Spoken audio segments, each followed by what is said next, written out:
મિજાજમાં આજે વાત કરવી છે ગૃહિણીઓ સાથે, મહિલાઓ સાથે। અમે નારોલ વિસ્તારમાં આવી ગયા છીએ। એ મહિલાઓ પોતાનું ઘર કેવી રીતે ચલાવે છે, એમને શું કોઈ સમસ્યા છે કે નહીં અને આગળ એ ગુજરાતને ક્યાં જોવા માંગે છે, આ તમામ મુદ્દે આજે વાત કરવી છે। અમારી સાથે મહિલાઓ જોડાઈ ગયા છે। એમની સાથે સીધી વાત કરીએ કે કેવી રીતે પોતાનું ઘર ચલાવે છે, શું એમને મોંઘવારી નડે છે કે નહીં, ગુજરાતમાં શું વિકાસના કામો થયા છે, આ બધા મુદ્દે વાત કરીએ। લોકસભાની ચૂંટણી તબક્કાવાર હવે મતદાન શરૂ થઈ ગયું છે। 7 મેના રોજ ગુજરાતમાં मतदान છે। તમે શું ઈચ્છો છો, આ વખતે કઈ સરકાર આવવી જોઈએ, કેવા નેતા હોવા જોઈએ? ભાજપ સરકાર જ આવી જોઈએ, મોદીજી જેવા નેતા આવવા જોઈએ। વિકાસ બી ઘણો સારો છે, સામે સારું વસ્તુ જે પૈસા આપે છે, રોજગાર છે, પણ એમાં કેવું છે કે મોંઘવારી સામે એટલું છે, જેટલું તમે વિકાસ અમારો કરો છો એટલું જે રોજે રોજ કમાઈને ખાવાવાળા છે, બરોબર છે, એને જે મોંઘવારી નડે છે એ થતું નથી। તો મોદીજી એ જે વિકાસ સામે આપે છે એટલો સામે જે ગરીબ માણસ છે, રોજ ખાવાવાળા છે, એને એ લોકોએ થોડો સંતોષ થાય એવું કામ કરવું જોઈએ। શું કામ કરો છો? હું હોસ્પિટલમાં નર્સ છું। તો તમને ત્યાં બધું સુરક્ષા ને બધું સારું લાગે, કેમ કે એક લેડીઝ તરીકે જ્યારે આપણે કામ કરતા હોઈએ તો ત્યાંનું વાતાવરણ કેવું છે એ પણ આપણા માટે બહુ ઇમ્પોર્ટન્ટ હોય છે। તો તમને કેવું લાગે છે અહીંયા કામ? મોદીજીએ જે મહિલાઓ માટે સુરક્ષા રાખી છે એ બહુ સારું છે કે રાતે તમે 1 વાગે કે 2 વાગે નીકળો તો તમને કોઈ બીક નથી લાગતી। પ્લસ તમે કંઈ બી હોય તો ધારો કે તમે તકલીફ હોય, કોઈ રિક્ષા કે કોઈ તમને ના મળતું હોય તો તમે ફોન કરો છો તો પોલીસની ગાડી તમને રૂબરૂ ઘરે મૂકવા માટે આવે છે। એટલે એના માટે મહિલાઓ માટે ઘણું સારું કર્યું છે। પણ જે મોંઘવારી નડે છે એ પહેલાં જોવાની હોય। તમે BRTS રાખી છે કે બીજો બી વિકાસ, તમે રિવરફ્રન્ટ છે કે કોઈ બી રસ્તા કર્યા, પણ સામે એટલું મોંઘવારી પણ વધારી છે એમણે। તો મોંઘવારી જે છે વધારે મોંઘવારી નડે છે બધાને। એટલે વિકાસના કામને વખાણાય છે પણ મોંઘવારી ક્યાંક નડે છે। તમે શું કહેશો? મને મોંઘવારી જ નડે છે, મહેનત કરીને મરી જાય પણ પૈસો દેખાતો જ નથી। તો તમે શું ઈચ્છો છો, આ વખતે સરકાર બદલવી જોઈએ? આપણે તો ઈચ્છીએ છીએ કે ભાજપ જ આવે પણ મોંઘવારી ઓછી કરે એમ। તો મોંઘવારી ઓછી કરવા માટે તમે શું અપીલ કરશો? અમે તેમને એ ઈચ્છા કરીએ છીએ કે ભાઈ તમે મોંઘવારી ઓછી કરો, અમારા ગરીબની મરોડ થઈ જાય છે એમ। માલદાર તો બેઠા કે અમે ગરીબ શું કરીએ? ગરીબ શું કરીએ? અમે કહો ગરીબ તો કામ કરી કરીને મરી જઈએ। બોલો શું કરીએ છીએ? ઓછો પગાર હોય, છોકરા કેવી રીતે ભણાવીએ? સરકારીમાં અમે છોકરા ભણાવીએ, બરોબર? સરકાર અમને મદદ આપતી નહીં તો પછી અમારો મતલબ શું છે? બરોબર છે, કોઈક તો અમારે હવાર તો હોવો જોઈએ ને, બરોબર? અમે બંગલામાં વાસણ ઘસીએ, અમને 800 રૂપિયા વાસણ ના આપે, બરોબર? મોદીજી આવ્યા, બધું મોદીજી સારું કર્યું પણ ગરીબો માટે કશું સારું નથી કર્યું, બરોબર છે? ગરીબો માટે કશું સારું કર્યું નહીં। મોટા લોકો તો ગરીબોને ઘર આપે છે, ગરીબોને રાશન આપે છે, નથી મળતું? કશું નહીં, અમારા લીધે કશું જ નહીં, કોઈ ઘર નહીં કે કશું નહીં। રાશનમાં ઘઉં ને એવું મળે છે, ચોખા એ નથી મળતું? બંધ થઈ ગયું, એ બંધ થઈ ગયું, સબસિડી બંધ થઈ ગઈ, બાટલાના પૈસા બંધ થઈ ગયા, ઉપરથી 1030 રૂપિયા તો બાટલાના ભરાવાના। પછી અમારા મોદીજીનું શું મતલબ છે? મોટા લોકોને તો મોટા કરીએ, ગરીબો નીચે પડીએ, એ કોઈ મતલબ નહીં અમારો। અમારે મરજી હશે જેને વોટ આપીશું, કોઈ અમે કોઈની પાછળ નથી। બરાબર છે। તમે શું કહો છો બેન? પગાર ઓછા, છોકરા ભણાવવા, ઘરનું ગુજરાન ચલાવવું, હપ્તા ભરવા। માનો જેનો પગાર 15,000 રૂપિયા એ છોકરાઓને ભણાવશે, ખવડાવશે, હપ્તો ભરશે કે પછી બીમારી થશે એના માટે તમે રેશનિંગ કાર્ડ બનાવ્યા, ગરીબો માટે બનાવ્યા। એવું થોડી કે ફ્લેટમાં રહેવા હોય તો ગરીબ ના હોય, ઝૂંપડામાં રહેતા હોય, મકાન લઈને હપ્તા બી ભરતા હોય, બધી તમને રેશનિંગ કાર્ડ આપી, એના માટે તમે રેશનિંગ કાર્ડમાં કશું આપતા નથી। બહાર આટલું બધું મોંઘું છે, છોકરાઓને ખવડાવવાનું શું, ભણાવવાના કઈ રીતના, મેન્ટેનન્સ આપવાનું હોય, લાઇટ બિલ ભરવાનું, લાઇટ બિલમાં બી અત્યારે તમે જો તો યુનિટના ભાવ વધારી દીધો છે, બાટલાના 800 રૂપિયા કરી દીધા, છોકરાઓની ફી 1200-1500 રૂપિયા। હવે 15,000 પગારમાં શું કરવાનું? પગાર જેના સેલેરી, જેને સરકારી નોકરી એમને બધાને પગાર વધારે, જેને પ્રાઇવેટ નોકરી એને 15-20 હજારથી પગાર વધારે છે જ નહીં, તો એમનું શું?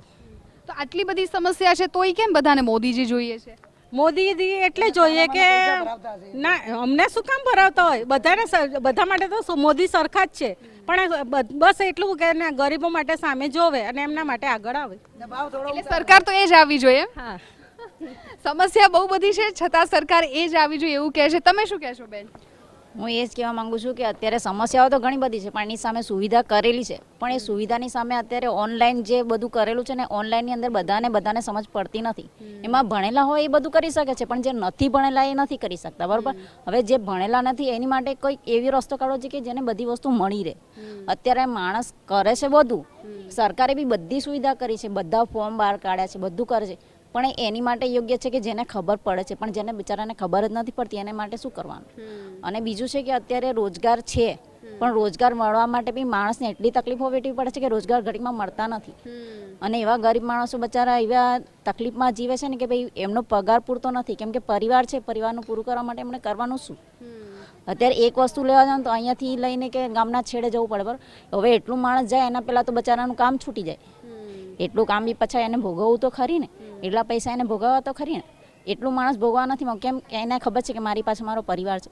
એની માટે સરકારે કંઈક કરવું જોઈએ, કેમ કે માણસને રોજગાર બી મળી રહે, માણસને બધી સુવિધા બી મળી રહે, અને જે અનપઢ માણસ હોય કે ભાઈ જેને નથી સમજ પડતી, બરાબર, એને બી એ વસ્તુ ખબર પડી જોઈએ કે ભાઈ આ વસ્તુ આમ થાય છે.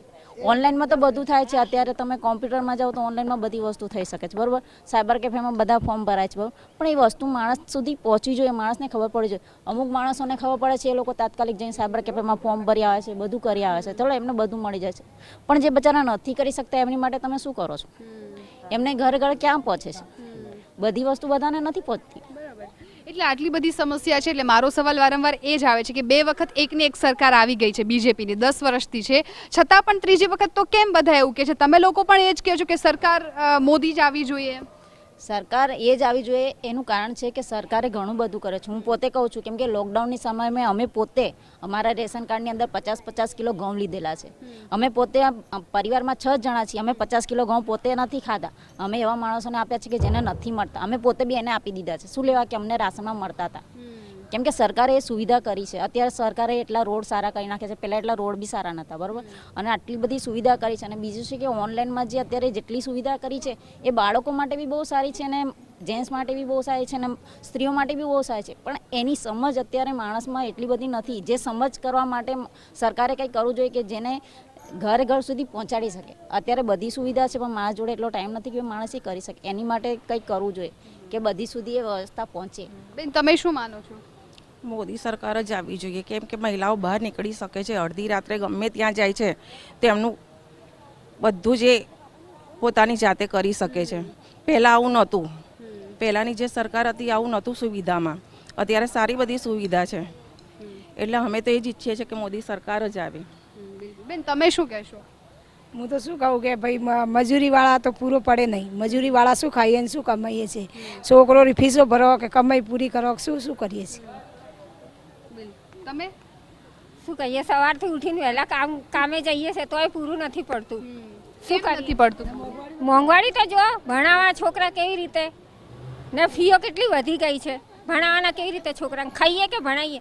હવે કે ફ્લેટવાળાને કે રેશન કાર્ડમાં આપવાનું નથી, એટલે અમને અનાજ નથી મળતું. મેન પોઈન્ટ, અમે ગયા, અમારું રેશન કાર્ડ બનેલું છે, તોય છતાં અમને કહે છે કે તમે ફ્લેટમાં રહો એટલે તમને રેશન કાર્ડમાં રેશન ના મળે. હવે અમે સવારથી ઉઠીને નોકરી જતા હોય ત્યારે અમારું ઘર ચાલે. માણસનું 20,000 સેલેરીમાં ઘરે નથી ચાલતું, તોય અમારે પછી શું કરો? અમારે જે લેડીઝ ઘરે બેઠીને ઘરે કંઈ કામ મળતું નથી લેડીઝોને, શું કરે? હવે ભણેલા હોત તો પછી વાત જ શું રહી હોત. બરાબર. એટલે સમસ્યા ઘણી બધી છે, મોંઘવારીની છે, એજ્યુકેશનની છે, ઓનલાઈન જે બધી પ્રોસેસ થઈ છે એ સારી વાત છે, પણ જે સામાન્ય માનવી સુધી એની સમજ નથી કે એનો ઉપયોગ કેવી રીતે કરવો. તમામ સમસ્યા વચ્ચે દરેક લોકોનું એ જ કહેવું છે કે છતાં પણ એમને જોઈએ છે તો મોદી સરકાર જ. કેમેરામેન મનીષ ત્રિવેદી સાથે હું જિજ્ઞાસા, TV9